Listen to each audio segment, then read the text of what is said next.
Hello dear student, so welcome all of you.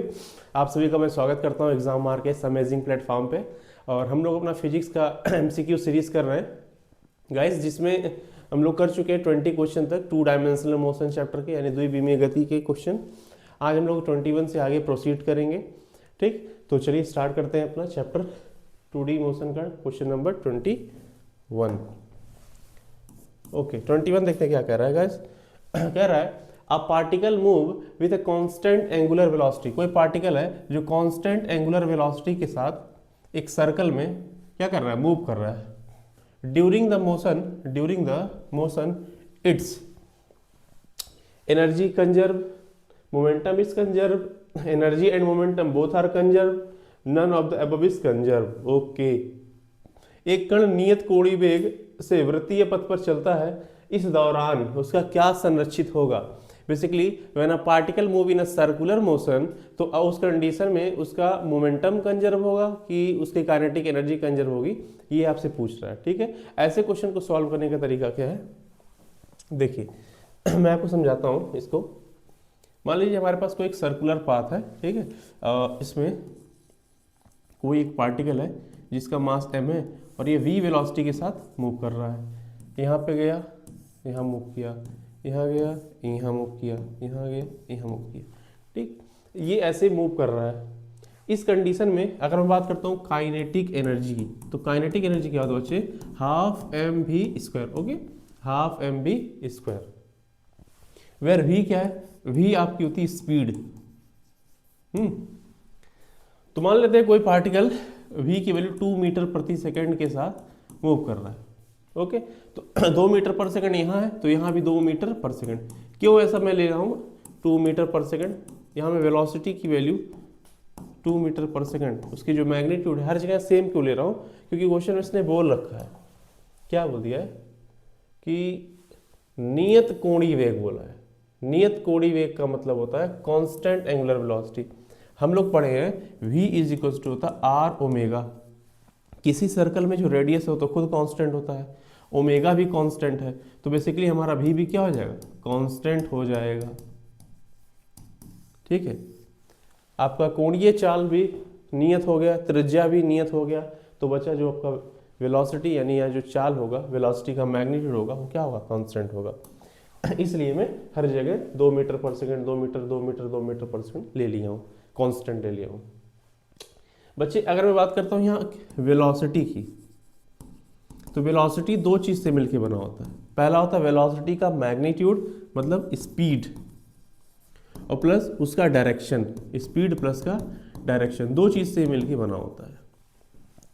क्यों, क्योंकि velocity is a vector quantity, और जो चीजें वेक्टर क्वांटिटी होती हैं वो दो चीज से मिलकर बनती हैं, स्पीड प्लस का डायरेक्शन। अब इस कंडीशन में आप देखोगे 2 मीटर पर सेकंड, यहाँ भी 2 मीटर पर सेकंड, यहाँ भी 2 मीटर पर सेकंड, मैग्नीट्यूड तो कांस्टेंट है, लेकिन आप देखिए डायरेक्शन कंटिन्यूअसली बदल रहा है। यहाँ पे डायरेक्शन ऊपर की तरफ, यहाँ पे डायरेक्शन बगल में नीचे की तरफ। यहाँ पे जो वेलोसिटी है ना, वेलोसिटी वो बच्चे वेरिएबल है। क्या है, वेरिएबल, बदलने वाला है।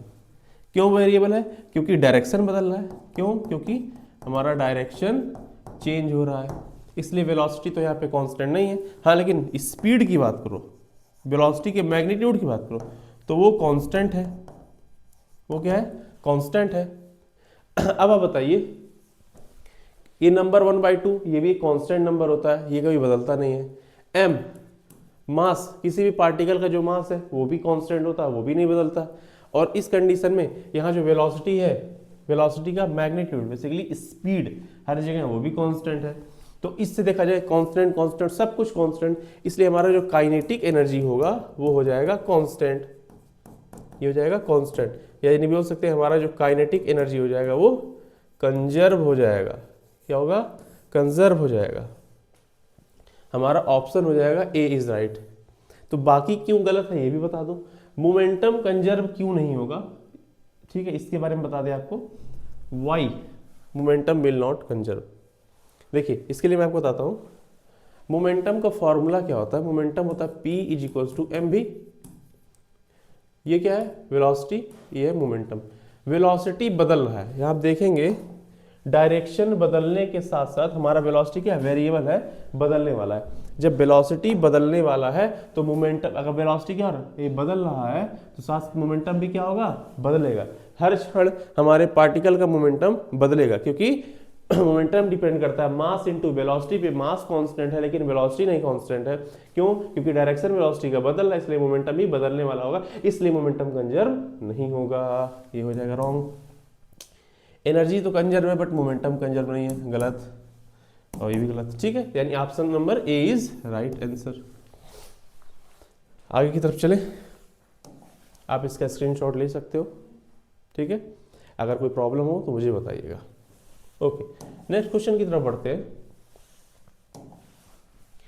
क्वेश्चन कह रहा है स्टोन टाइड टू स्ट्रिंग, कोई स्टोन है उसको मैंने एक टाइटली बांध दिया स्ट्रिंग से, धागे से, is rotated in a circle, किसी सर्कल में उसको घुमाया जा रहा है। एक स्टोन यानी कि एक पत्थर को बांध के सर्कल में घुमाया जा रहा है।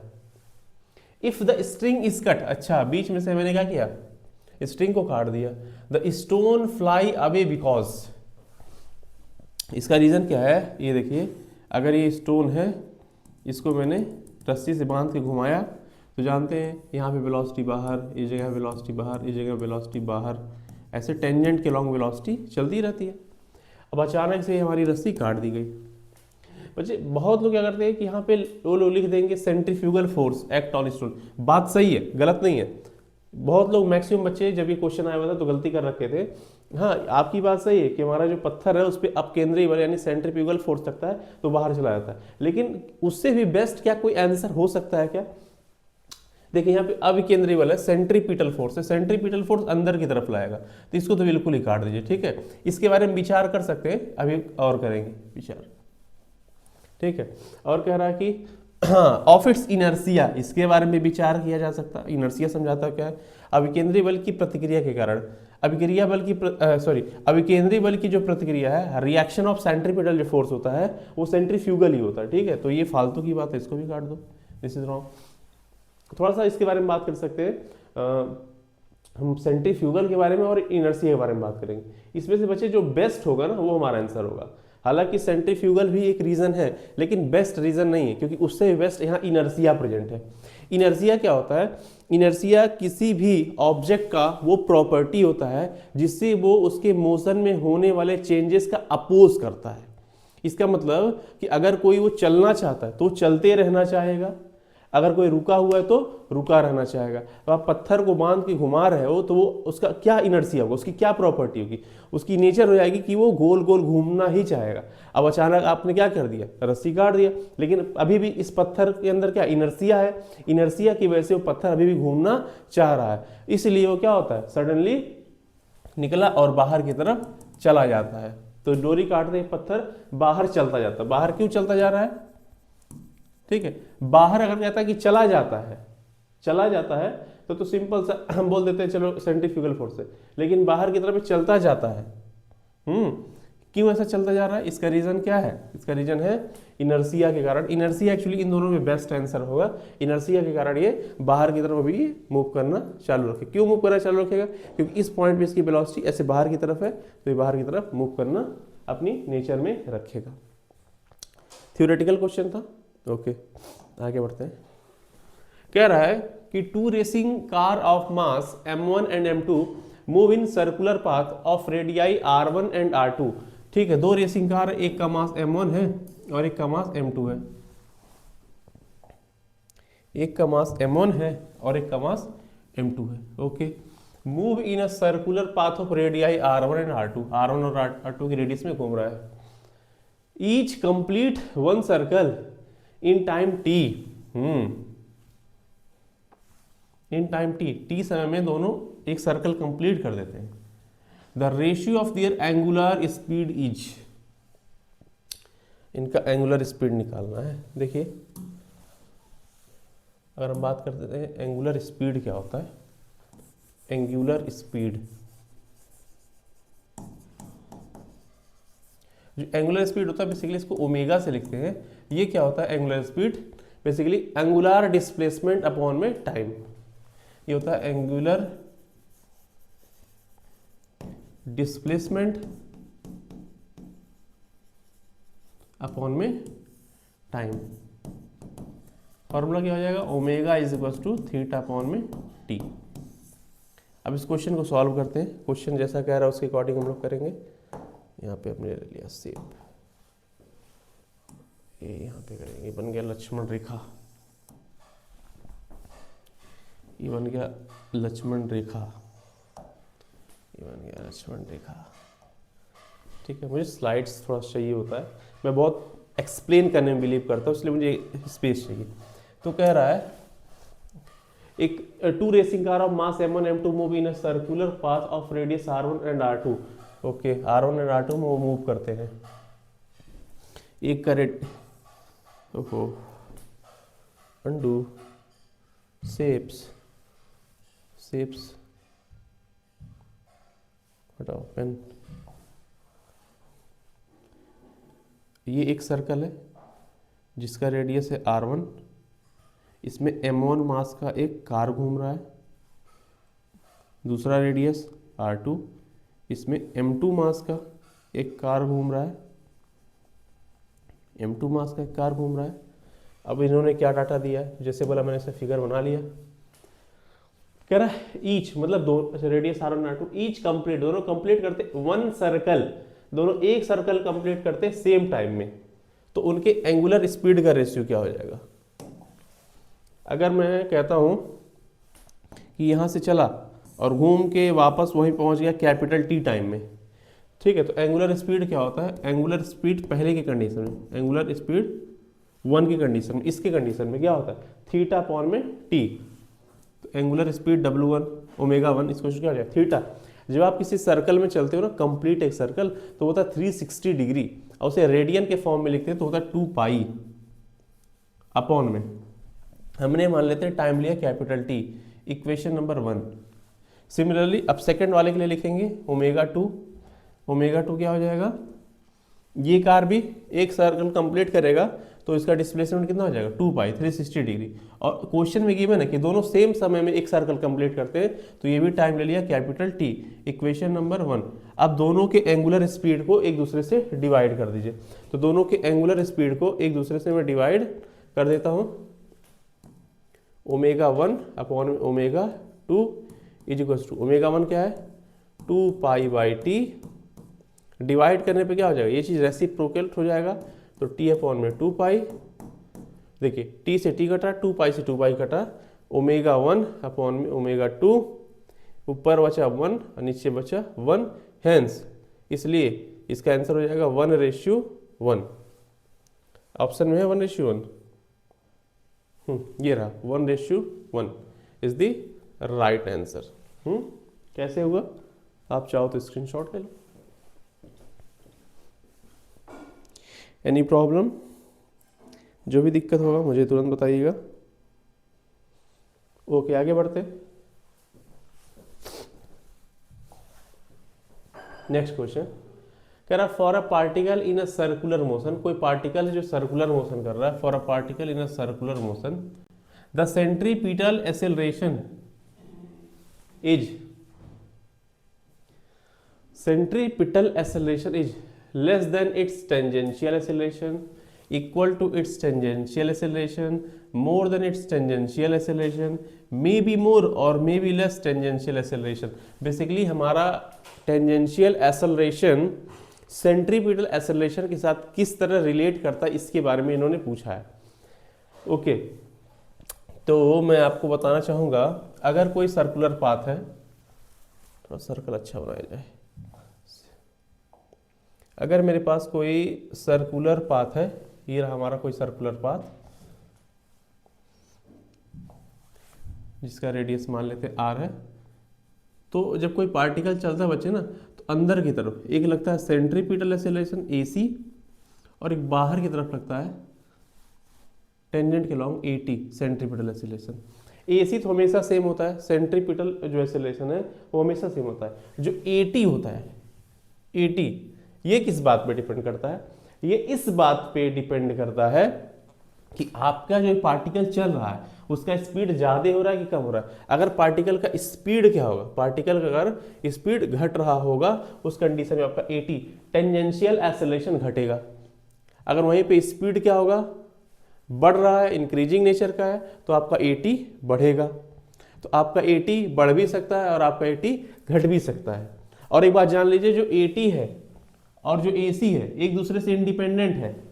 AC तो हमेशा सेंटर की तरफ ही लगेगा, ऑलवेज सेंटर, क्योंकि सेंट्रीपिटल है। सेंट्री नाम से आ रहा है कि सेंट्री मतलब सेंटर की ओर लगने वाला, सेंटर होता है ना बीच में, तो ये सिर्फ सेंटर की तरफ लगने वाला, और ये टेंजेंट के लॉन्ग लगेगा। तो देखिए जो सेंट्रीपिटल एक्सेलरेशन है और जो हमारा टेंजेंशियल एक्सेलरेशन है वो एक दूसरे से इंडिपेंडेंट है। और टेंजेंशियल एक्सेलरेशन का जो मैग्नीट्यूड है वो इस बात पे डिपेंड करेगा कि स्पीड बढ़ रहा है कि घट रहा है। तो हमारा क्या क्या ऑप्शन था, लेस देन इट्स टेंजेंशियल। देखिए कह रहा है कि हमारा जो सेंट्रीपिटल एक्सेलरेशन है, अभिकेंद्रीय त्वरण जो है, less than it's tangential acceleration. अभी मैंने आपको बताया है कि जो सेंट्रीपिटल होता है और जो टेंजेंशियल एक्सेलरेशन होता है वो एक दूसरे से इंडिपेंडेंट होता है। जो AT होता है टेंजेंट के लॉन्ग काम करता है और AC सेंटर की तरफ काम करता है, तो दोनों एक दूसरे से क्या है, मुक्त है, फ्री है, तो उनसे कंपैरिजन करने का कोई सवाल ही नहीं है। इक्वल, ये भी गलत बात है। मोर देन इट्स, देखिए ज्यादा या कम की तो बात ही नहीं होगा जब एक दूसरे से इंडिपेंडेंट है। मे बी और less than it's tangential acceleration, हाँ ज्यादा भी हो सकता है कम भी हो सकता है यहाँ पे, ठीक है।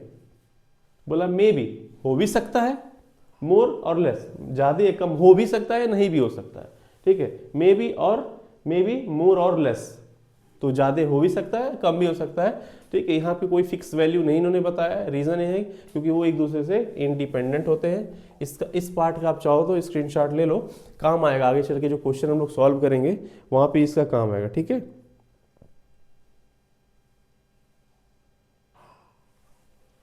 नेक्स्ट क्वेश्चन की तरफ बढ़ते हैं।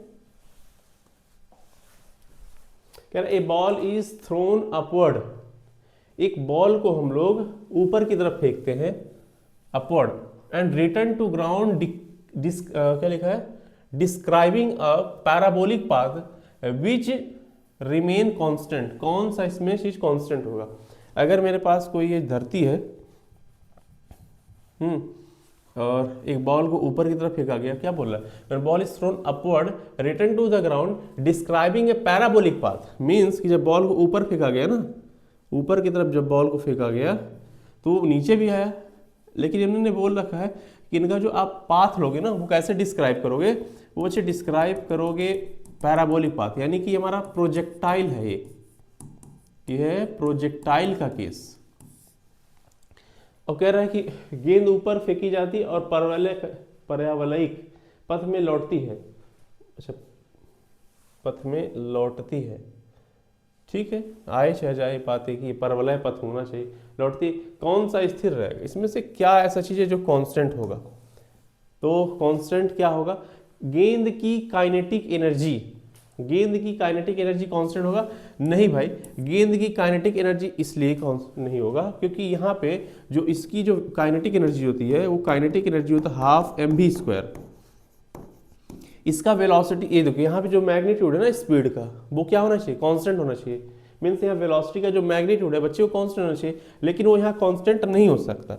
इसका मैं रीजन आपको बता दूं, जब आप इसको फेंके हो किसी एंगल थीटा पे तो इसके दो कंपोनेंट होंगे, एक कंपोनेंट आएगा u cos थीटा और एक कंपोनेंट आएगा u sin theta, u cos theta u sin theta. तो बेसिकली यहाँ पे देखिए जो स्पीड है वो वेरिएबल है, इसलिए ये हमारी काइनेटिक एनर्जी क्या हो जाएगी, कभी भी कांस्टेंट नहीं होगी।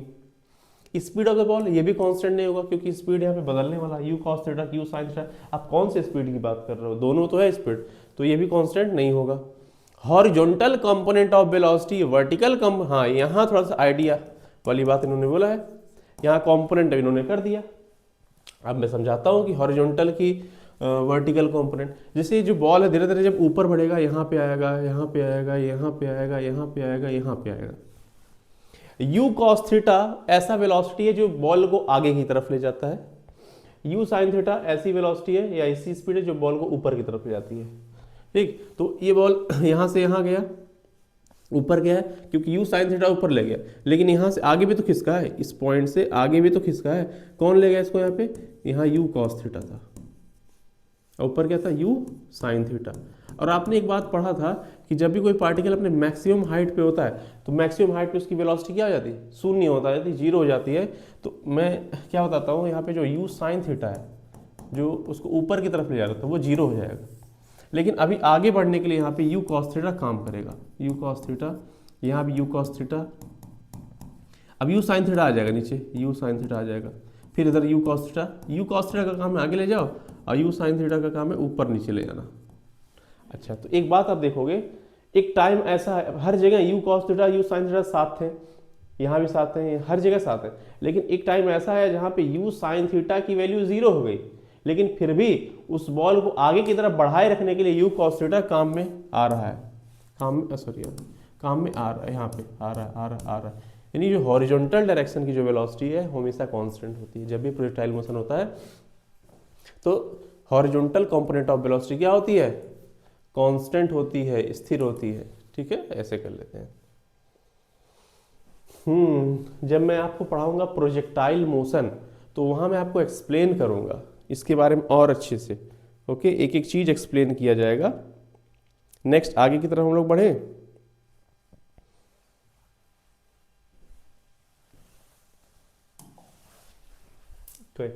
When a particle moves in uniform circular motion, it has, कह रहा है कि कोई पार्टिकल जब समान वृत्तीय गति में, अच्छा ये बोल रहा है कि समान वृत्तीय गति में कण के पास कोई पार्टिकल है यूनिफॉर्म सर्कुलर मोशन कर रहा है, यूनिफॉर्म सर्कुलर मोशन, ये सभी चीजें ना थ्योरी दिख रहा है लेकिन हर चीज कॉन्सेप्ट है। ये इसको मैं ले लेता हूँ। कोई पार्टिकल है वो यूनिफॉर्म सर्कुलर मोशन कर रहा है, मीन्स यहाँ पे उसका स्पीड, यहाँ पे उसका स्पीड, यहाँ पे उसका स्पीड, यहाँ पे उसका स्पीड, हर जगह क्या यूनिफॉर्म है, सेम। तो क्या क्या इन्होंने बोल रखा, ऑप्शन पढ़ते हैं।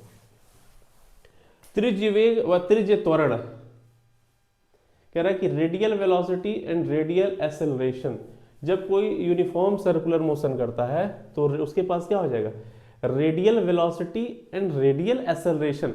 रेडियल एक्सेलरेशन का तो चलो समझ में आता है कि पार्टिकल के पास रेडियल एक्सेलरेशन के नाम पे अंदर की तरफ सेंट्रीपिटल एक्सेलरेशन काम करेगा, लेकिन रेडियल वेलोसिटी नहीं समझ में आ रही है, तो इसलिए पहला वाला क्या हो जाएगा, ये गलत हो जाएगा। ओहो, ये वाला क्या हो जाएगा, रॉन्ग हो जाएगा, ये गलत हो जाएगा। Tangential velocity and radial acceleration, हाँ रेडियल तो एक्सेलरेशन है, टेंजेंशियल वेलोसिटी भी है, ठीक है, ये भी सही बात, थोड़ा सा इसको कंसिडर कर सकते हैं, टेंजेंशियल वेलोसिटी होती है। नेक्स्ट क्या है, टेंजेंशियल वेलोसिटी, ठीक है, टेंजेंशियल एक्सेलरेशन, ये भी ठीक बात है। नेक्स्ट है radial velocity and tangential acceleration, radial velocity और टेंजेंशियल एक्सेलरेशन। ये हमको थोड़ा सा नहीं जम रहा है, रेडियल वेलोसिटी अंदर कहाँ से आएगा, अंदर रेडियल वेलोसिटी कहाँ से आएगा, ये गलत है। Tangential velocity and tangential acceleration, ये भी गलत है, बताते हैं क्यों, क्योंकि यहां बताया यूनिफॉर्म सर्कुलर मोशन, कैसा है, यूनिफॉर्म सर्कुलर मोशन है। जब यूनिफॉर्म सर्कुलर मोशन हो रहा है तो क्या आपका ये टेंजेंशियल वाली जो वैल्यू है क्या ये बदलेगी, नहीं बदलेगी ये चीज, क्योंकि बताया था जब हमारा वेलोसिटी बढ़ता है घटता है तब टेंजेंशियल एक्शन में आता है। बी वाला कह रहा है कि टेंजेंशियल वेलोसिटी ये तो पक्का हमेशा रहेगा, और रेडियल एक्सेलरेशन 100% आपका ये आंसर सही होगा, 100% बी वाला क्या होगा, सही होगा 100%। क्यों मैं बोल रहा हूँ, क्यों टेंजेंशियल वेलोसिटी बोल रहा हूँ, क्योंकि अगर कोई पार्टिकल यूनिफॉर्म सर्कुलर मोशन करे चाहे नॉन यूनिफॉर्म सर्कुलर मोशन करे, ये तो फिक्स है कि वो टेंजेंट के अलॉन्ग ही उसकी वेलोसिटी होगी, और अगर सर्कुलर मोशन कर रहा है तो रेडियस के अलॉन्ग उसका एक्सेलरेशन होगा, रेडियस के along acceleration centripetal acceleration, centripetal acceleration. तो टेंजेंशियल वेलोसिटी होगी, सही बात है, और रेडियल एक्सेलरेशन, ये भी सही बात है, ये तो सही है। टेंजेंशियल वेलोसिटी होगी, ठीक है, टेंजेंशियल एक्सेलरेशन नहीं बच्चे, टेंजेंशियल एक्सेलरेशन इसलिए नहीं आएगा ना क्योंकि ये यूनिफॉर्म सर्कुलर मोशन है। क्या है, यूनिफॉर्म सर्कुलर मोशन है। जब यूनिफॉर्म सर्कुलर मोशन होता है तो उस कंडीशन में हमको ये टेंजेंशियल एक्सेलरेशन लाने की कोई आवश्यकता नहीं होती है। अब हम बात करेंगे अपने नेक्स्ट क्वेश्चन का। क्वेश्चन नंबर 26 हो गया, डन। ये आप समझ सकते हैं। क्वेश्चन नंबर 27 क्या कर रहा है, कह रहा है ए object is projected at angle 45 degree. एक बात हमेशा याद रख लीजिए कि जब प्रोजेक्टाइल मोशन हम लोग पढ़ते हैं और पूछा जाए कि हम लोग किसी ऑब्जेक्ट को बहुत ही दूर तक फेंकना है तो आप कितना एंगल रखोगे, तो ये बहुत खास बात है कि जब आप किसी पार्टिकल को एज अ प्रोजेक्टाइल बना के फेंकते हो तो 45 डिग्री 45 डिग्री के कोण पे वह मैक्सिमम दूरी कवर करती है। तो यहाँ जो आपका दिया है ना 45 डिग्री, इसको याद रखिएगा 45 डिग्री पे उसका मैक्सिमम रेंज होता है, बहुत दूर जाती है। इसलिए जब कभी तोप से पहले ज़माने में लड़ाई करते थे ना तो तोप को ऐसे उठा लेते थे, ये तोप को यूँ ऐसे उठा लेते थे 45 डिग्री पे, तब यहाँ से फायरिंग करते थे। तो कह रहे हैं an object is projected at 45 degree with horizontal, with the horizontal, ठीक है, हॉरिजॉन्टल के साथ, ये हॉरिजॉन्टल नीचे, the horizontal range and maximum height will be in the ratio. अगर आप किसी को प्रोजेक्ट करते हो ना तो जो रेंज होता है, मैक्सिमम जो रेंज होता है वो होता है u² g होता है। मैं पढ़ाऊंगा प्रोजेक्टाइल मोशन, वहाँ एक्सप्लेन करूंगा। और मैक्सिमम उसकी जो हाइट होती है h max जो होता है वो होता है u²/4g। तो एक काम कर सकते हो आप, क्या बोला, रेशियो किसका मुझे बताना है, रेंज का और मैक्सिमम हाइट का, मतलब इसका आपस में डिवाइड लगा दो। तो रेंज अपॉन में मैक्सिमम हाइट का डिवाइड लगाओगे तो u²/g इंटू, ये पलट जाएगा ऊपर चला जाएगा 4g और नीचे हो जाएगा u², u² से u² कट गया, g से g कट गया, ऊपर कितना बचा 4 अपॉन में 1, मतलब बेसिकली 4:1 होगा आंसर आपका। फॉर्मूले बेस्ड क्वेश्चन है, हाँ ओके।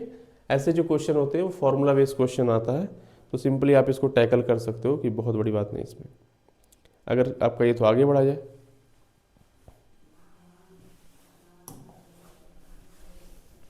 कह रहा है a car some time overturn while taking a turn, when it overturns it is, कह रहा है मोड़ लेते समय कार कभी कभी पलट जाती है।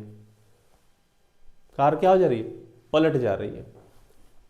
जब वो पलटती है तो क्या होता है, सबसे पहले भीतरी पहिया जमीन को छोड़ता है, सबसे पहले बाहरी पहिया जमीन को छोड़ता है, दोनों पहिए एक साथ जमीन छोड़ते हैं, कोई पहिया पहले नहीं छोड़ता। ठीक है, बहुत ही लॉजिकल क्वेश्चन है, आप इसके आंसर, कभी हंसी इसलिए मुझे आता है क्योंकि इतना खास इसमें लॉजिक नहीं है, सिंपल सा क्वेश्चन है। मान लीजिए कोई कार चल रहा है, ठीक, ये कार है, कार में 2 पहिए होते हैं, एक क्या होता है इनर साइड का होता है और एक ऐसे उधर होगा आउटर साइड का। ये कार है, ऐसे चल रहा है, इस तरह चल रहा है, अब मोड़ते टाइम ये फिसल गया, तो कार चल रहा है और मोड़ते टाइम क्या हुआ, वो पलट गया। तो जब कार पलटेगा ना, अभी कार ऐसे सीधे, मुझे आप एक्सप्लेन समझिए कि मैं कार हूँ और मैं सीधे चल रहा था और सडन क्या होगा, मेरे मोड़ते टाइम मैंने अपने वेलोसिटी को क्या किया, वो मिनिमम रेंज वाली वेलोसिटी √rg से फिक्स नहीं किया। वो जो फॉर्मूला मैंने पढ़ा था v minimum is equals to √rg, उसको मैंने फॉलो नहीं किया, उसको मैंने कॉन्ट्राडिक्ट कर दिया। तो जब कॉन्ट्राडिक्ट करूंगा ना तो मैं पलट जाऊंगा, ठीक। तो अब पलटते अंदर की तरफ है कि पलटते बाहर की तरफ है, इसको ध्यान रखना है। तो हमेशा याद रखिएगा, अंदर की तरफ हमें मिलता है सेंट्रीपिटल फोर्स, सेंट्रीपिटल फोर्स, ये एक्शन हुआ अंदर, तो बाहर की तरफ न्यूटन के तृतीय नियम के, न्यूटन के 3rd रूल के अकॉर्डिंग बाहर की तरफ मिलता है सेंट्रीफ्यूगल फोर्स, सेंट्रीफ्यूगल फोर्स। कुछ बच्चों का कमेंट बॉक्स में मैसेज आया था मेरे को कि यहाँ पे सर आपकी जो राइटिंग है बहुत गंदी है, उसको साफ साफ लिखिए, जैसे मैंने यहाँ लिख रखा है। अभी को मुझे सडनली याद आया, बच्चे आपने बोला था राइटिंग के लिए, हाँ देखिए मैंने यहाँ पे राइटिंग थोड़ा सही नहीं किया, मैं सही कर देता हूँ। सेंट्रीपिटल एक्सेलरेशन, अब कितना भी मैं साफ लिखूँ, मेडिकल की पढ़ाई करते करते ना हम लोग का राइटिंग हो ही जाता है ऐसे, ठीक है, तो sorry for that. But I will try कि मैं और इससे बेस्ट करूँ। देखिए सेंट्रीफ्यूगल फोर्स और सेंट्रीपिटल फोर्स मैंने साफ साफ लिख दिया है। अब पलटने वाली केस है, सेंट्रीफ्यूगल फोर्स कब काम में आता है और सेंट्रीपिटल फोर्स कब काम में आता है? जब आप अपनी वेलोसिटी को, सेंट्रीपिटल फोर्स का वैल्यू क्या होता है, mv²/r। अगर तुमने अपने वेलोसिटी को फिक्स रखा है, मतलब वो फॉर्मूला v minimum √rg वाला जो वैल्यू है इसको फिक्स रखा है। देखिए बच्चे, इसको मैं रटा रटाया ट्रिक नहीं लगवा सकता, ना आपको याद करा सकता हूँ। ऐसे आपको जानना पड़ेगा लॉजिक क्या है इसके पीछे। बिना लॉजिक जानने काम नहीं करते, इसलिए मैं इसको एक्सप्लेन कर रहा हूँ कि करके। तो अगर हमारा वेलोसिटी क्या है, सेफ नहीं रहेगा, मिनिमम हमने मेंटेन नहीं किया होगा, उस कंडीशन में क्या हो जाएगा, हमारा सेंट्रीपिटल जो फोर्स होगा वो अच्छे से हमें नहीं मिलेगा। जब सेंट्रीपिटल फोर्स हमें अच्छे से नहीं मिलेगा तो हमारी जो कार है अंदर की तरफ सही से नहीं मुड़ेगी। तो कौन काम में आएगा, काम में आएगा सेंट्रीफ्यूगल फोर्स। तो ये फोर्स हमें बाहर की तरफ फेंक देता है, ये फोर्स हमारे कार को क्या करता है, बाहर की तरफ फेंक देता है।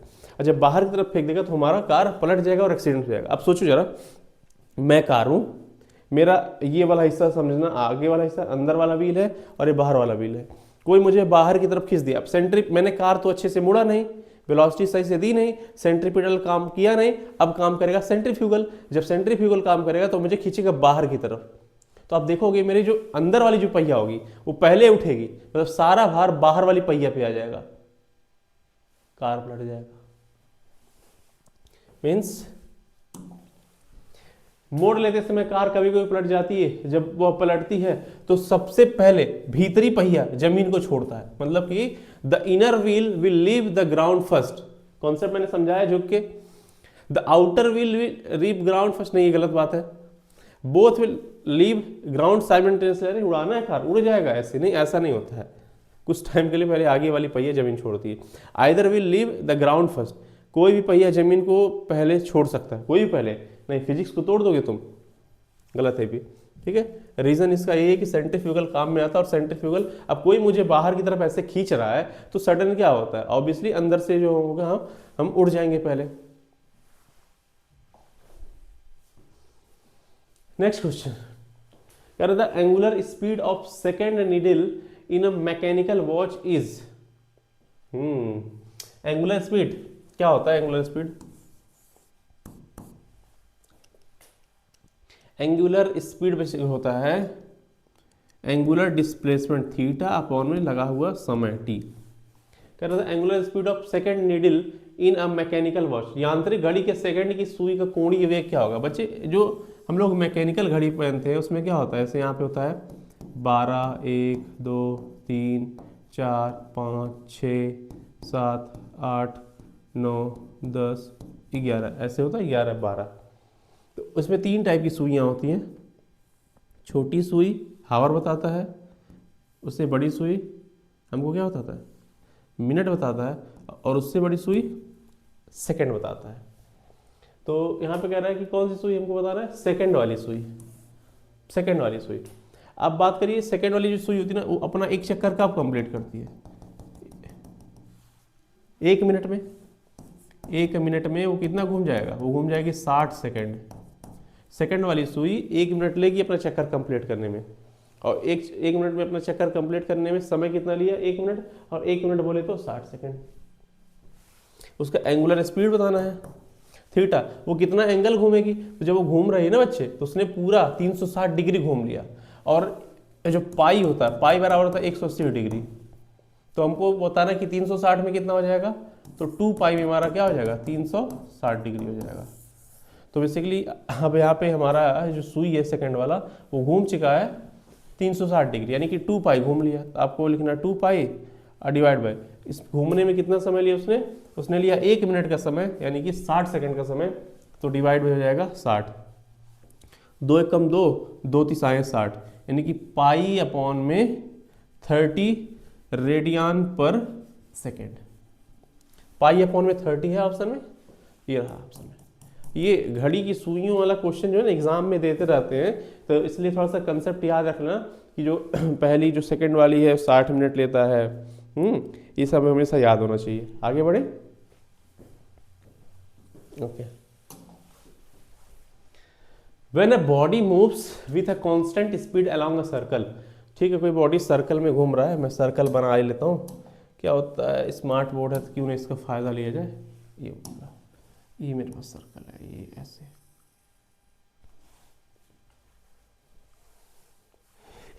Sorry, I am so sorry. When a body moves in constant speed along a circle, कोई बॉडी है सर्कल में कांस्टेंट स्पीड के साथ घूम रहा है, भी भी भी हर जगह भी घूम रहा है, तो क्या होगा, no work is done on it. हाँ, no acceleration is produce in the body, गलत बात है। जब कोई बॉडी सर्कुलर मोशन करता है तो उसके अंदर एसेलेशन होता है और सेंटर के अंदर की तरफ लगता है, उसको बोलते हैं centripetal acceleration. No force act on the body, ये भी गलत बात है।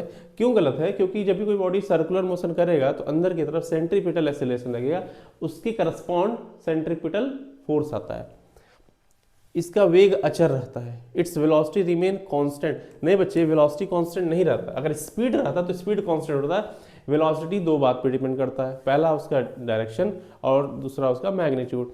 तो मान लेते हैं थोड़ी देर के लिए उसका मैग्नीट्यूड कांस्टेंट है, लेकिन डायरेक्शन तो बदल रहा है, कभी इधर कभी इधर कभी इधर, तो वेलोसिटी का जो डायरेक्शन वो बदल रहा है, इसलिए वेलोसिटी भी बदलने वाला होगा, इसलिए अचर नहीं यानी कांस्टेंट नहीं होगा। तो वैसे ही हमारा आंसर ये हो जाएगा सही। बट क्यों, ये भी बता देते हैं। वर्क क्या होता है, वर्क होता है फोर्स, और हालांकि मैं क्वेश्चन करा चुका हूं, force into displacement into cos theta, where is the theta is angle between displacement and force. अब बॉडी अंदर की तरफ फोर्स एग्जर्ट करता है, सेंट्रीपिटल फोर्स, और जिधर वेलोसिटी उधर ही आपका डिस्प्लेसमेंट होगा। तो ये देखिए आपस में एंगल कितना बन रहा है, 90 degree. F into d into cos 90, और cos 90 की वैल्यू जग जाहिर है 0 होता है। f into d into zero two, इसी का 0 से मल्टीप्लाई करोगे 0 हो जाएगा, इसलिए वर्क डन क्या हो जाएगा, 0 हो जाएगा। ठीक, मैं स्क्रीन विजिबिलिटी बार चेक कर लेता हूँ, क्लियर है कि नहीं। ठीक है, क्लियर है। तो इस तरह आपका हो जाएगा आंसर। आगे बढ़ो। कंसेप्चुअल क्वेश्चन है। When a car pass through a convex bridge, एक कार है वो कॉन्वेक्स ब्रिज से पास कर रहा है,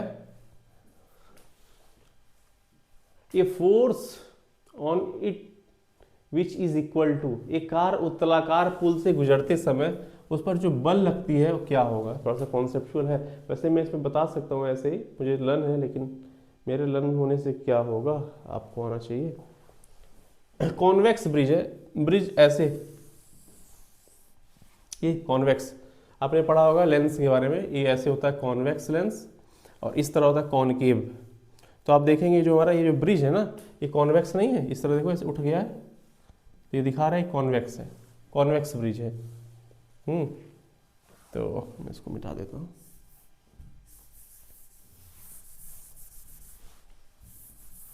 अब जब कार इस कॉन्वेक्स ब्रिज से पास कर रही है, कार को मैं यहाँ दिखा देता हूँ, ये मेरी कार है इस तरह। तो फर्स्ट ऑफ ऑल कार अपना नीचे की तरफ एक फोर्स लगाएगा mg, वेट फोर्स हमेशा लगेगा, और ये बैलेंस किससे होगा, इसके नॉर्मल रिएक्शन से, इससे बैलेंस हो जाएगा। लेकिन अब ये सर्कुलर मोशन कर रहा है, तो सर्कुलर मोशन करते समय आप देखेंगे ये कुछ ना कुछ सर्कल जैसा नहीं दिखेगा कि ये सर्कल का रेडियस है, इस हिस्से को आप देखोगे ऐसा नहीं लग रहा कि किसी सर्कल का कटा हुआ हिस्सा है। तो बच्चे क्या करेगा, इस कार को और अंदर की तरफ खींचेगा mv स्क्वायर बाई आर से। mv स्क्वायर बाई आर मतलब कि सेंट्रीपिटल फोर्स, ये जो फोर्स है ना वो है सेंट्रीपिटल फोर्स। तो आप देखिए यहाँ पे नीचे की तरफ एक फोर्स लग रहा है mg, नीचे की तरफ एक फोर्स लग रहा है mg प्लस का mv स्क्वायर अपॉन में r is equal to n। ये देखिए ये ऑप्शन में होगा, और पक्का mg plus mv square by r लोग लगा के आए होंगे, जो कि ये गलत है। mg plus mv square by r ये क्या है, गलत है। लोग यहाँ पे फ्री बॉडी डायग्राम का इस्तेमाल करके सोचते हैं कि हमारा आंसर आ गया। बच्चे फिजिक्स में कंसेप्ट मैटर करते हैं, कंसेप्ट।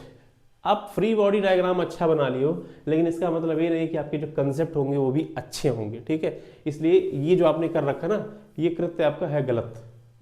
हालांकि ऑप्शन में इन्होंने दे रखा होगा mg plus m v square by r, mg उपरोक्त में से कोई भी नहीं। When a car pass through a convex bridge exert a force on is equal to,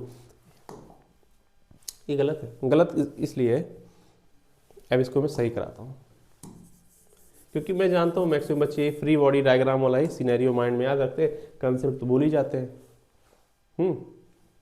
ऊपर लग रहा है नॉर्मल फोर्स, नीचे लग रहा है mg। तो अब बात यह है कि ये जो नॉर्मल है ये किससे बैलेंस होगा?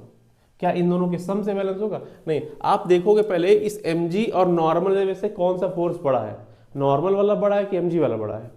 तो ऑब्वियसली mg वाला बड़ा है। क्यों mg वाला बड़ा है? क्योंकि इसको सपोर्ट करने के लिए कौन सा फोर्स है? नॉर्मल वाला फोर्स है। तो यहाँ पे इस कंडीशन पे लगने वाला जो नेट फोर्स होगा ना, वो जाएगा mg माइनस का n इज इक्वल टू, इसको कौन बैलेंस कर रहा है? इसको बैलेंस कर रहा है mv square by r. mg minus का n is equal to mv square by r. तो आप इसको इधर लाओगे तो mg इधर आ गया, अब माइनस का mv स्क्वायर बाई आर हो गया, और इधर हो गया कैपिटल N। ये आपका आंसर बनेगा। मतलब कार पे लगने वाली जो प्रतिक्रिया बल होगी वो mg अब माइनस का mv स्क्वायर बाई आर के इक्वल होगा, इस तरह होगा, ठीक है। ये मैंने क्यों कैसे किया? ये नेट फोर्स है, नेट फोर्स है। और नेट फोर्स में क्या होता है, फिर से गंदा मैंने लिख दिया, सो सॉरी। ये क्या है? ये हमारा है नेट फोर्स। जब नेट फोर्स है तो उस नेट फोर्स को आप कैसे दिखाओगे? बड़े वाले में से माइनस को। mg क्यों बड़ा होगा? क्योंकि mg को सपोर्ट करने वाला mv स्क्वायर आर भी है, इसलिए mg क्या है? बड़ा है, और n ऊपर लग रहा है, तो नेट फोर्स ऐसे दिखाओगे। अब ये नेट फोर्स किससे बैलेंस होगा? तो नेट फोर्स बैलेंस हो जाएगा आपके सेंट्रीपिटल फोर्स से।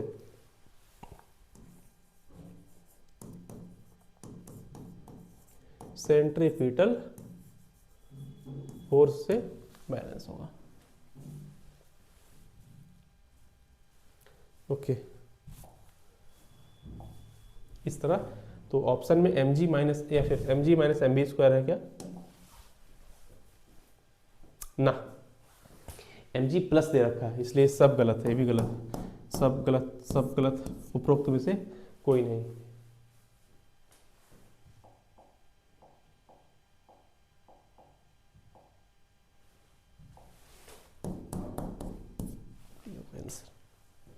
आप चाहो तो इसका एक बार स्क्रीनशॉट ले लो, काम आएगा ऐसे क्वेश्चन।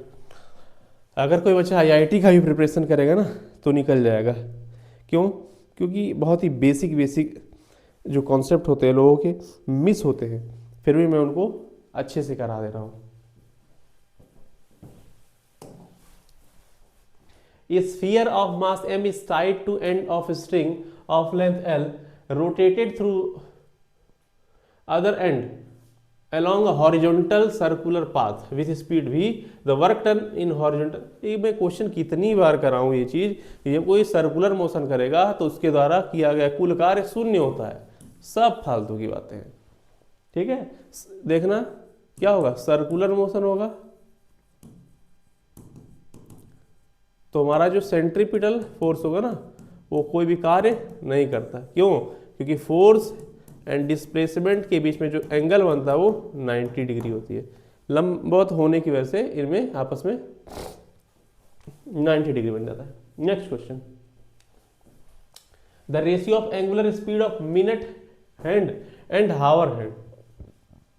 वही सुई में जो मिनट वाला होता है और जो हावर वाला होता है, इनमें रेशियो पूछ रहा है कितना है। एंगुलर स्पीड पहला हमको बताना मिनट और हावर का, तो W मिनट और divide by W hour. Angular speed का फॉर्मूला क्या हो जाएगा? वही 2 पाई बाई टी, 2 पाई और डिवाइड बाई टी। समय जो मिनट वाला है, मिनट वाला है वो कितना चक्कर लगाएगा? वो पूरा 1 चक्कर लगाएगा। और घंटा वाला वो भी 1 चक्कर लगाएगा। लेकिन ध्यान रहे मिनट वाले और हावर वाले में फर्क क्या होता है। 60 मिनट जब कोई चलेगा ना तो आपका हावर वाला सुई हिलेगा। कितने मिनट? 60 मिनट। अगर वो 60 मिनट मूव करेगा तब जाके आपका हावर आएगा। और मिनट वाला कितना चलेगा? मिनट वाले को सेकंड में चलना होता है। तो या तो सबको सेकंड में कन्वर्ट करिए, या तो दूसरा तरीका ये होता है कि ऐसे कर सकते हैं, 12 घंटे में अपना कंप्लीट कर लेता है एक साइकिल, भाई 60 में कर लेता है। रिवोल्यूशन से अगर इसमें कराऊँ, रेवोल्यूशन पर मिनट, ये कंसेप्ट अगर मैं लगाता हूँ यहाँ पे, रेवोल्यूशन पर मिनट वाला कंसेप्ट, ये देखो दो तरीके से सॉल्व हो सकता है। एक होता है रेवोल्यूशन या फिर पर रेवोल्यूशन लगाओ।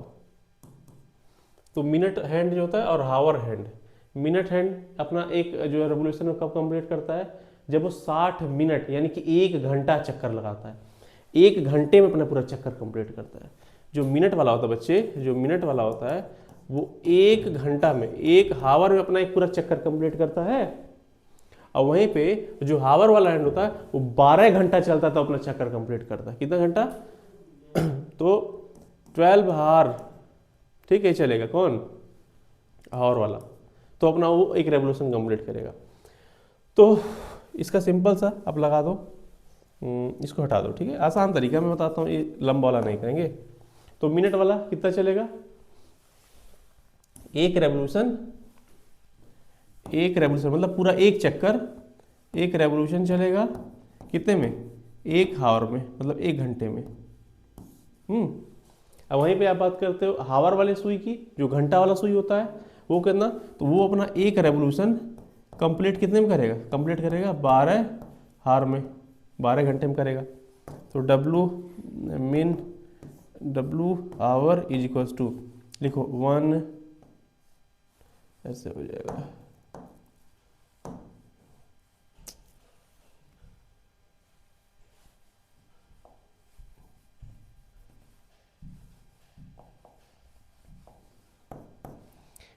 वन रेवोल्यूशन पर हावर, लिखोगे 1 रेवोल्यूशन प्रति 1 हावर इंटू, इस चीज़ को पलट दो, लिखोगे 12 हावर अपॉन में 1 रेवोल्यूशन। एक रेवोल्यूशन कट गया, हावर से हावर कट गया, बचा 12 बटे में 1, यानी कि बोल सकते हैं 12:1। इनका हो जाएगा रेशियो। ऑप्शन में है, option number C is right answer. Numerical aspect है। एंगुलर स्पीड क्या होता है? Total displacement upon total time. तो डिस्प्लेसमेंट कितना होगा? मतलब पूरा एक चक्कर कब कंप्लीट करेगा? एक चक्कर टोटल वो कंप्लीट करेगा। मिनट वाली जो सुई रहेगा वो 1 घंटा में कर लेगा। 60 मिनट बराबर 1 घंटा, यानी 1 घंटे में अपना वो कंप्लीट राउंड कर लेगा।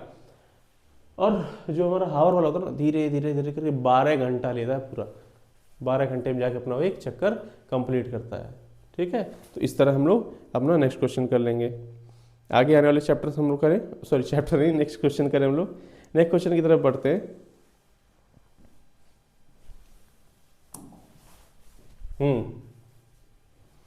Correct, 2 bodies of mass 10 kg and 5 kg moving in concentric orbit of radius capital R and small r। concentric का मतलब ये होता है कि ये एक सर्कल है छोटा, एक सर्कल है बड़ा। कॉन्सेंट्रिक ये नहीं बना है।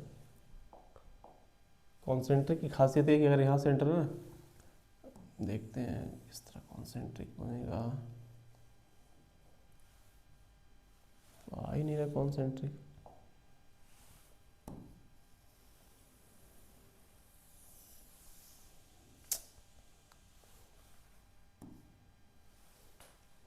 सच बात तो यही है गाइस कि मुझे चलाना आ ही नहीं रहा है, तो मिटेगा भी नहीं।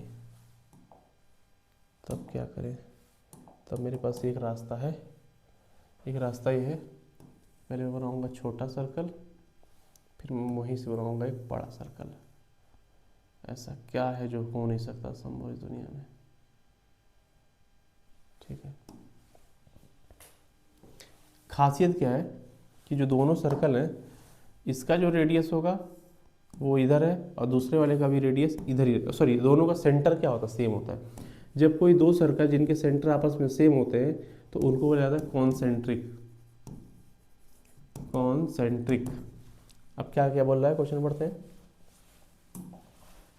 To bodies mass 10 kg and 5 kg, 10 किलो और 5 किलो, move in concentric orbit of radius capital R and small are.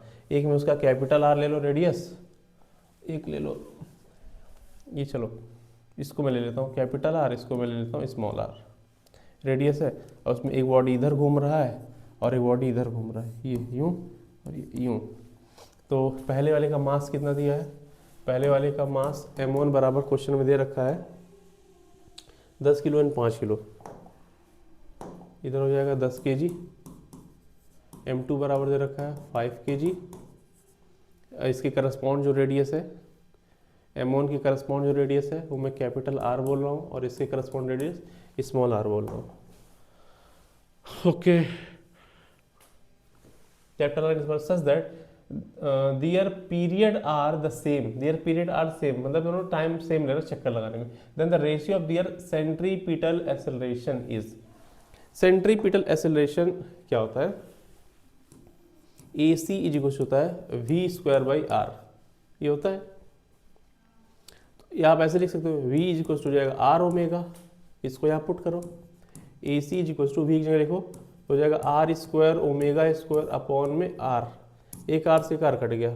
तो जो सेंट्रीपिटल एक्सेलरेशन होगा बच्चे, वो देखिए ओमेगा क्या है, बोल रहा कि सेम से चल रहा है, सेम स्पीड से चल रहा है, एंगुलर वेलोसिटी सेम है। इस कंडीशन में इनका जो सेंट्रीपिटल एक्सेलरेशन होगा वो रेडियस के डायरेक्टली प्रोपोर्शनल होगा। अगर पहले का मैं सेंट्रीपिटल एक्सेलरेशन a1 बोल रहा हूँ और दूसरे का a2 बोल रहा हूँ, तो इनका जब रेशियो होगा ना, तो वो रेशियो क्या हो जाएगा, पहले वाले का रेडियस क्या था, कैपिटल आर था और दूसरे वाले का स्मॉल आर। बस यही आंसर हो जाएगा, capital R ratio small R, capital R ratio small R. ये ऐसे दिया ना, capital R divide by small R, इसको रेशियो में ऐसे तो लिख सकते हो, इस तरह लिखा जा सकता है, देख लो।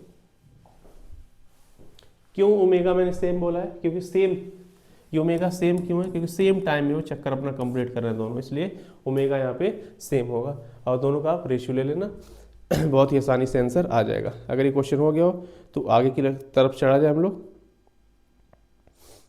ठीक है, आगे की तरफ चलते हैं।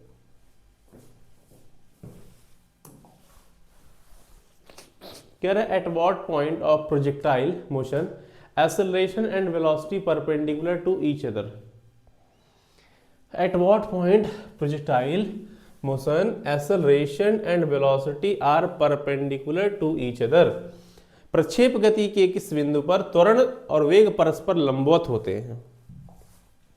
मैं आपको प्रक्षेप गति समझाता हूं, ठीक, ओके। देखिए ये हमारा कोई क्षैतिज है, बार बार एक ही चीज, यहां से कोई मान लीजिए यू वेग देके किसी पार्टिकल को फेंका गया, एंगल थीटा बनाया है।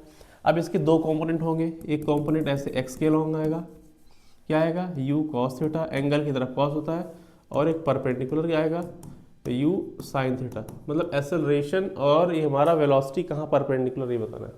प्रक्षेप गति में क्या होता है, ये ऐसे ऐसे प्रोजेक्टाइल मोशन होगा, यहाँ पहुँचते हैं। इस कंडीशन में आप देखोगे बच्चे, यू कॉस थीटा तो आगे ले जाएगा, ऐसे इधर यू कॉस थीटा ले जा रहा है आगे, लेकिन यू साइन थीटा जो ऊपर ले जाता है, अब इससे ज़्यादा ऊपर तो ले नहीं जा सकता। तो इस कंडीशन में आपका जो यू साइन थीटा होता है ना, वो हो जाता है शून्य, क्योंकि ये अपने मैक्सिमम पॉइंट पे पहुंच चुका है, अधिकतम बिंदु तक पहुंच चुका है। जो अपने अधिकतम बिंदु पे पहुंच चुका है, तो इससे ऊपर तो जा ही नहीं पाएगा लेके, तो ऊपर ले जाने वाला जो वेलोसिटी होता है यू साइन थीटा, वो खत्म हो जाएगा, जीरो हो जाएगा, सिर्फ बचेगा कौन, यू कॉस थीटा। और ग्रेविटी तो हमेशा नीचे लगती है ना, ग्रेविटी तो हमेशा नीचे लगती है, तो ग्रेविटेशनल एक्सेलरेशन नीचे लगा, और ये देखिए आपस में क्या हो गए, लंबवत हो गए, 90 डिग्री हो गए। तो यू कॉस थीटा और जो हमारा जी है एक्सेलरेशन, प्रोजेक्टाइल मोशन के दौरान में अपने पीक पे, हाईएस्ट पॉइंट पे क्या होते हैं, परपेंडिकुलर होते हैं, लंबवत होते हैं। तो बोला प्रक्षेप गति के किस बिंदु पर त्वरण और वेग परस्पर लंबवत होते हैं, प्रक्षेपण बिंदु पर। प्रक्षेपण बिंदु इसको कहते हैं बच्चे, ये इस पॉइंट को प्रक्षेपण बिंदु कहते हैं। यहाँ पे गलत बात, गलत, बिंदु पर जहां प्रक्षेप पहुंचता है, एट पॉइंट ऑफ ड्रॉप, ठीक है। फिर कह रहा है एट टॉप मोस्ट पॉइंट, हाँ ये बात है, ये गलत। Anywhere in between the point of projection and top most point, anywhere कहीं भी प्रक्षेपण बिंदु तथा उच्चतम बिंदु के बीच कहीं भी है, गलत बात है। मैक्सिमम पॉइंट पे, ये कौन सा सही है, एट द टॉप मोस्ट, इसी को तो बोलते हैं टॉप मोस्ट। ये तो आपका टॉप मैक्सिमम यानी कि टॉप मोस्ट। टॉप मोस्ट एक ऐसा जगह है जहां उसके आगे और पॉसिबल प्रक्षेप गति पॉसिबल नहीं है। ठीक है, इस तरह इसका हो जाएगा आंसर। आगे बढ़े, स्क्रीनशॉट ले लीजिए। बस 10 सेकंड का रेस्ट प्लीज।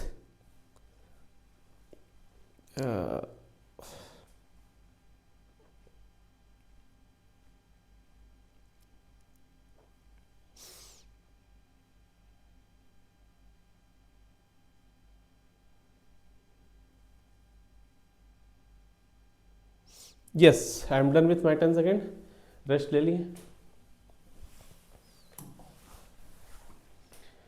कह रहा है stone is thrown at angle theta, किसी स्टोन को मैंने एंगल थीटा से फेंक दिया टू द हॉरिजॉन्टल, क्षैतिज से मतलब नीचे से, रीच ए मैक्सिमम हाइट, अपने मैक्सिमम हाइट को रीच कर जाता है, then the time of flight of stone will be, इस स्टोन का टाइम ऑफ फ्लाइट क्या होगा, टाइम ऑफ फ्लाइट हमको बताना है। या तो आप इस टाइम ऑफ फ्लाइट का फॉर्मूला डायरेक्ट याद कर लो, या तो ये याद करो कि कैसे टाइम ऑफ फ्लाइट निकालते हैं। लेकिन ये है कि निकल जाएगा, कोई बहुत बड़ी बात नहीं है। सॉल्व कराएं इसको, ठीक है। तो पहले आप जानेंगे, यहाँ पे कहीं पेज देते हैं, पहले हम ये जानते हैं कि ये रेंज और टाइम ऑफ फ्लाइट क्या होता है। जब भी प्रोजेक्टाइल मोशन करते हैं उस कंडीशन में पार्टिकल ऐसे ऐसे उड़ते उड़ते उड़ते जाता है, और जितना मैक्सिमम दूरी कवर करता है उसको रेंज बोलते हैं। क्या बोलते हैं, रेंज बोलते हैं। और अपने मैक्सिमम हाइट तक जब पहुंचता है इसको मैक्सिमम हाइट कहते हैं। और पूरा ये दूरी कवर करने में जितना टाइम लेता है उसको बोलते हैं time of flight. Time of flight, time of flight को कैपिटल टी से लिखते हैं। और ये पूछते हैं कि जो इसका मैक्सिमम हाइट पहुंचने का वो फॉर्मूला क्या होता है। तो बच्चे अपने मैक्सिमम हाइट में पहुंचने का जो इसका फॉर्मूला होगा वो होगा एच मैक्स होता है you square sine square theta by 2g। एक बार आप कॉपी में लिखोगे कि जो मैक्सिमम हाइट का जो फॉर्मूला होता है वो क्या होता है, you square sine square theta upon में 2g। ओके, और जब ये उड़ता है तो टाइम ऑफ फ्लाइट क्या होता है, तो टाइम ऑफ फ्लाइट यहाँ से निकल जाएगा vertical component two u sine theta upon g. इस तरह टाइम ऑफ फ्लाइट का फॉर्मूला बता सकते हो। इक्वेशन 1 हो गया, इक्वेशन 2 हो गया। बताना क्या है क्वेश्चन में, क्षैतिज से थीटा कोण पे फेंके गए पत्थर की अधिकतम ऊंचाई, उसका उड़न काल क्या होगा, टाइम ऑफ फ्लाइट बताना है। ठीक है, अपने को ये निकालना है। फ्रॉम इक्वेशन 1 लिखो, from equation 1, from equation 1 h into 2g is equals to, जो ऐसे लिखा ना U square sine square theta, अब उसको ऐसे लिख लो यू साइन थीटा, ये पूरे का स्क्वायर ऐसे कर लो। हाँ, इस तरह स्क्वायर कर लो, और इस स्क्वायर को इधर भेजोगे तो रूट बन जाएगा। तो लिखना U sine theta is equals to H into 2g, इसका रूट बन गया इधर वाला स्क्वायर जाके। अब इसकी वैल्यू को, इसकी वैल्यू को यहाँ पुट कर दो, तो टाइम ऑफ फ्लाइट क्या हो जाएगा, capital 2 into u sine theta की वैल्यू आ गया under root h into 2g divide by g. G आया, इसको कैसे सॉल्व कर सकते हो, जी को अगर आप अंदर लेना चाहते हो ना, 2 इंटू एच इंटू 2g, देखते हैं ऑप्शन में है क्या। पहली बात तो देखिए साइन वन के टर्म में तो ये गलत हो जाएगा, 2 बाहर है, 2 root h 2hg h by g, हाँ 2 है बाहर, 2 है बाहर, under root h into 2g, under root h into 2, देखिए h इंटू 2 इस तरह ये लिख रखा है, 2 अंडर रूट है 2h है डिवाइड बाई g है। आपका ये वाला फॉर्मूला सेट कर रहा है। आंसर हो जाएगा। ठीक है, ओके। जी को मैं बाहर निकालना चाहूँ तो कैसे निकाल सकता हूँ, कोई तरीका सोचो। 2g को मैं कैसे बाहर निकालूँ, थोड़ी देर के लिए 2g इज इक्वल टू मान लेते हैं x है, दोनों तरफ आप स्क्वायरिंग कर दो, छोड़ो कि उतना टाइम वेस्ट करना। गाइस ये आपका आंसर हो जाएगा, इससे सॉल्व हो जाएगा। और आपका ऑप्शन कौन सा हो जाएगा, option number B is your right answer.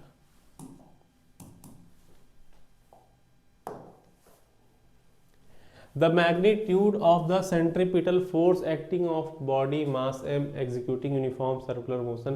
देखिए बच्चे, जो सेंट्रीपिटल फोर्स होता है वो हमेशा बताए थे एफ सी की वैल्यू होता है m v square upon r, m v square upon r, बाकी सब गलत है। कह रहा a car moving of circular path and take turn R1 and R2, R1 और R2 आपस में इन्होंने टर्न लिया है कार का।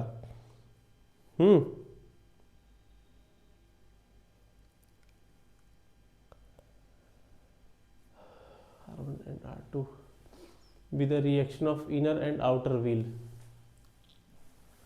A car is moving on a circular path, take turn, ठीक है, if R1 and R2 with the reaction of the inner and outer wheel respectively। कह रहा एक कार एक समान चाल v से वृत्तीय मार्ग पर घूम रही है यदि भीतरी तथा बाहरी पहियों पर प्रतिक्रिया बल क्रम से, अच्छा R1 और R2 है, अच्छा ये रिएक्शन है, मुझे लगा रेडियस कहाँ से आ गया, कुछ टाइपिंग एरर तो नहीं ना।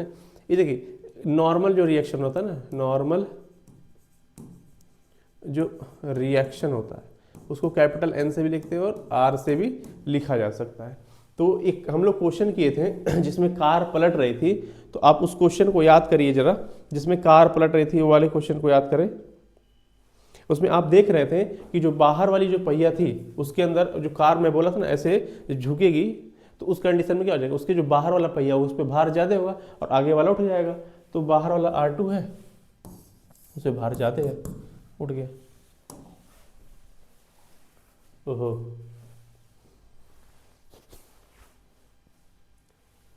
ए train is moving towards north at one place, ठीक, हमारा कोई ट्रेन है वो मूव कर रहा है, a train is moving towards north, north की तरफ मूव कर रहा है at one place, it turns towards north east direction, here we observe that, पहले हम लोग डायरेक्शन बनाते हैं, वीनस, ओहो साउथ, कहाँ हमारी ट्रेन उड़ रही है, नॉर्थ ईस्ट डायरेक्शन में, नॉर्थ कितने है, ठीक है, ट्रेन हमारी नॉर्थ से ईस्ट की तरफ मुड़ रही है, ईस्ट डायरेक्शन में मुड़ रही है, तो क्या होगा यार, the radius of curvature of outer rail and will be greater than the inner rail, बाहरी पटरी की वक्रता त्रिज्या। हाँ एक बात मैं आपको बता दूं, जो ट्रेन की पटरी जब डिज़ाइन किया जाता है ना तो उनका डिज़ाइनिंग थोड़ा सा कोनिकल शेप का होता है। अगर मैं आपको रेल का स्ट्रक्चर दिखा दूं किस तरह बनाया जाता है तो आप समझ सकते हैं, शेप लेके मैं समझा देता हूँ। कभी भी जो ट्रेन की जो हमारी पटरियाँ होती हैं कभी वो इक्वल नहीं होती हैं, एक ये हो गया और एक ये हो गया, ठीक है, तो हमेशा याद रखना जो बाहर वाला हिस्सा होता है ना बच्चे, जो बाहर वाला हिस्सा रखा जाता है वो हमेशा ज़्यादा रखते हैं। ज़्यादा रखने का रीज़न क्या है, जब बाहर वाला हिस्सा का रेडियस ऑफ कर्वेचर अगर ज़्यादा होगा ना तो वो पटरी को अंदर से पकड़ के रखेगी। थोड़ी देर के लिए समझो, अगर वो बाहर वाला रेडियस कम हो गया तो फिसल जाएगी, ठीक है, इसलिए बाहर का रेडियस ऑफ कर्वेचर क्या होता है, बड़ा रखते हैं, और अंदर का रेडियस ऑफ कर्वेचर क्या होता है, छोटा होता है। तो आप थोड़ा सा कंपैरिजन करके देखिए, इसमें आंसर क्या हो जाएगा, बाहर वाला रेडियस क्या होता है, ज्यादा होता है। The radius of curvature of outer rail will be greater than the inner, हाँ यही बाहरी पटरी की वक्रता त्रिज्या, मतलब एक बात कर रहा रेडियस ऑफ कर्वेचर कह रहा, भीतरी पटरी से अधिक होता है, ये बात सही है। कह रहा था radius of curvature inner rail will be greater, नहीं इनर वाला ज़्यादा नहीं होता है, एक्सीडेंट हो जाएगा। The radius of curvature of one of rail will be greater, किसी एक पटरी की वक्रता से अधिक होगी, बात सही है, लेकिन कौन सी होगी एग्जैक्ट नहीं बताइए। The radius of curvature of outer and inner wall will, अरे सेम रहेगा तो कार थोड़ी ना है, रेल की बात कर रहा है, गलत है। इसलिए याद रखिए कि बड़ा वाला क्या, अभी मेरे पास वो सिस्टम होता फिगर दिखाने का, तो रुकिए मैं कोशिश करता हूँ कि आपको मैं फिगर दिखा दूँ, ठीक है, कैसे होगा बाहर। एक मिनट, मैं कोशिश कर रहा हूँ कि आपको एक रेल का व्हील दिखा सकूँ किस तरह होता है, क्योंकि वो क्वेश्चन जो था रेल व्हील, देखिए ये देखिए बच्चे, आप ट्रेन की कोई पटरी उठा लीजिए, ठीक है, तो आप यहाँ पाओगे कि जो रेडियस ऑफ कर्वेचर है, रेडियस ऑफ कर्वेचर है, एक का रेडियस ऑफ कर्वेचर देखो ये वाला, ये देखो ये छोटा है, इस वाले का देख लो रेडियस ऑफ कर्वेचर क्या है, इसका छोटा है, किसी का देख लो एक रेडियस ऑफ कर्वेचर ये है छोटा, और इसके बाहर देखोगे यहाँ पे ये रेडियस ऑफ कर्वेचर बड़ा है, ठीक है। इस तरह आप देख सकते हैं, यहाँ भी देख सकते हैं, ट्रेन की जो पहिया होती है बाहर की तरफ देखिए और अंदर की तरफ देखिए, दोनों तरफ डिफरेंस है, इसलिए बोल रहे हैं कि रेडियस ऑफ कर्वेचर में क्या होती हैं, डिफरेंसेस होती हैं, ये ऐसे डिफरेंसेस देख सकते हैं, ठीक। इस तरह ये क्वेश्चन हमारा हो जाएगा। रेल का व्हील आप देख सकते हैं, ठीक है। लास्ट हम लोग क्वेश्चन करेंगे, लास्ट इसमें दिया question number 40, the greatest height to which a man throw stone is h, the greatest distance to which he can throw, तो हमेशा डबल होता है, याद रखिएगा 2h होता है। एक आदमी जिस पत्थर को अधिकतम ऊंचाई s तक फेंक सकता है वो अधिकतम कितनी दूरी तक फेंक सकता है, तो हमेशा वो ऊंचाई का वो डबल फेंकता है, ठीक है। जो r होता है आपका, ये फॉर्मूला है 2h होता है। फाइनल, यहाँ पे हमने 40 क्वेश्चन किए, 40 question done, 40 question done. Okay, thank you for joining us. तो इसी तरह हम लोग पढ़ाई करते रहेंगे और अच्छे से क्वेश्चन लगाते रहेंगे, फिर मिलेंगे नेक्स्ट क्लास में, तब तक के लिए जय हिंद जय भारत।